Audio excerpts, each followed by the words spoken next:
Shabbat Shalom, HAMAKOM. We're living through crazy times with these fires.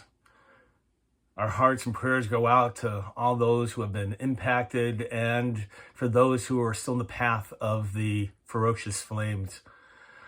We don't have to turn on the news to see the status of the fires. All we have to do is look to the skies, to look over a mountaintop, to see the color and thickness of smoke, to know who's in danger and how close the fires are to us. Some of us have had to evacuate and others have just had to stay by their cars, waiting to evacuate.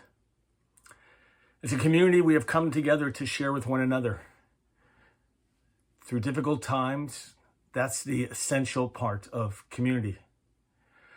Today happens to be a fast day in the Jewish calendar, the 10th of Tevet, the day in which we acknowledge the beginning of the siege of Jerusalem several millennia ago.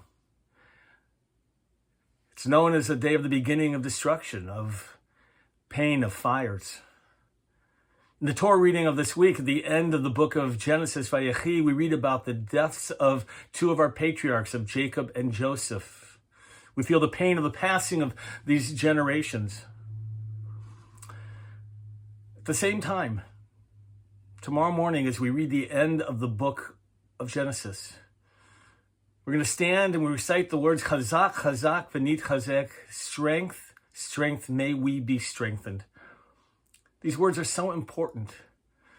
There's some sadness or transition at the end of each book of the Torah. But then we begin the next chapter. We begin the next book right away. On Saturday afternoon, we will begin the book of Shemot. And as we finish the words of Vayechi in Genesis, as we acknowledge the sadness of community, we stand and we give strength. We give strength to one another. Nit chazek, we will strengthen one another. That's the message of HAMAKOM, that we are here for strength and comfort and goodness.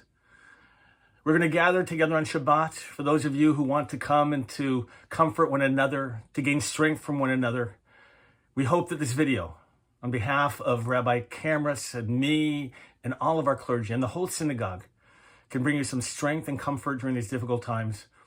Shabbat Shalom. May this be a Shabbat of increasing peace, of increasing safety for all of us. Shabbat Shalom.